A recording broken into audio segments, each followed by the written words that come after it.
Hello students, welcome back in BBVN online class. हम पढ़ रहे थे मुहावरे।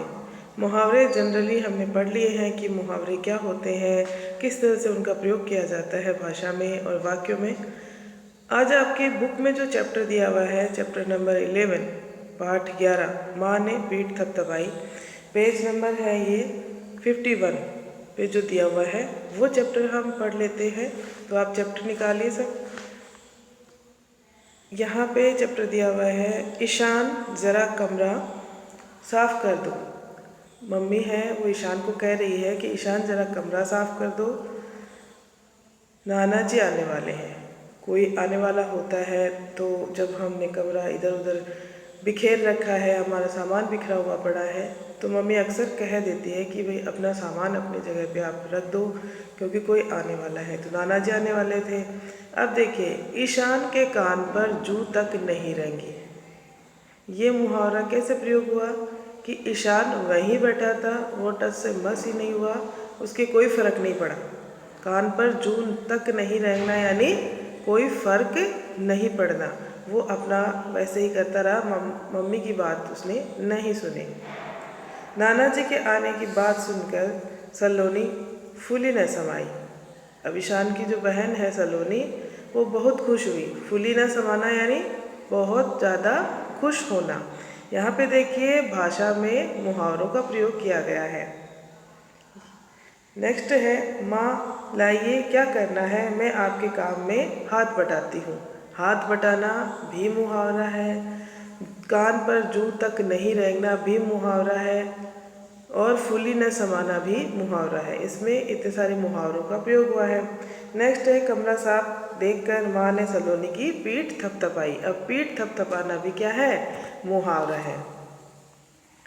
अब यहाँ पे देखिए, माँ की बात सुनकर ईशान ने क्या किया, वो आपको यहाँ पे लिखना है। क्या किया ईशान ने? कुछ नहीं किया। ईशान की कान पर जू तक नहीं रहेंगी। नाना जी के आने की खबर सुनकर सलोनी को कैसा लगा? सलोनी फूली नहीं समाई। नाना जी के आने की खबर सुनकर कैसा लगा, फूली न समाने का यहाँ पे आपको अर्थ लिखना है कि सलोनी बहुत खुश हुई। और माँ की बात सुनकर ईशान ने क्या किया, कान पर जू तक नहीं रहेंगी। यहाँ पे आपको उसका अर्थ लिखना है कि उसने कुछ नहीं किया, उसके कोई असर नहीं हुआ। ठीक है। नेक्स्ट है, सलोनी ने माँ से क्या कहा।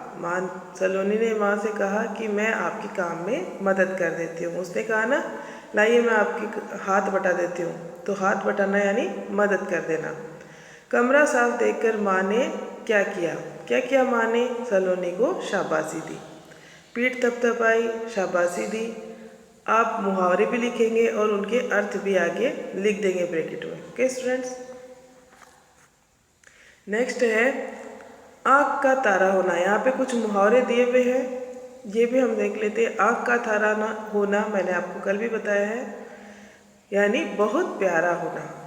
आँख खुलना, आँख खुलना यानी सावधान हो जाना। हमें किसी कार्य में असफलता मिलती है या कोई कार्य ऐसा हम कर लेते हैं कि हमें पता नहीं होता कि इसका परिणाम क्या होगा। कार्य होने के बाद ही परिणाम आता है। तो वहाँ पे हम, अगर परिणाम हमारे विपरीत आता है तो हम आगे के लिए सावधान हो जाते हैं। ओके। आँख लगना यानी नींद आना, ये भी हमने पढ़ लिया था। आँख दिखाना यानी गुस्सा होना। आँख दिखाना यानी गुस्सा होना, लाल पीला होना भी गुस्सा होना। बहुत से मुहावरों के अर्थ एक जैसे ही होते हैं, हम किसी भी मुहावरे का प्रयोग कर सकते हैं। मुँह में पानी आना। मुँह में पानी कब आता है? जब कोई गर्मा गर्म स्वादिष्ट व्यंजन हमारे सामने आता है तो उसकी खुशबू से और उसको देखकर हमारे मुंह में पानी आ जाता है।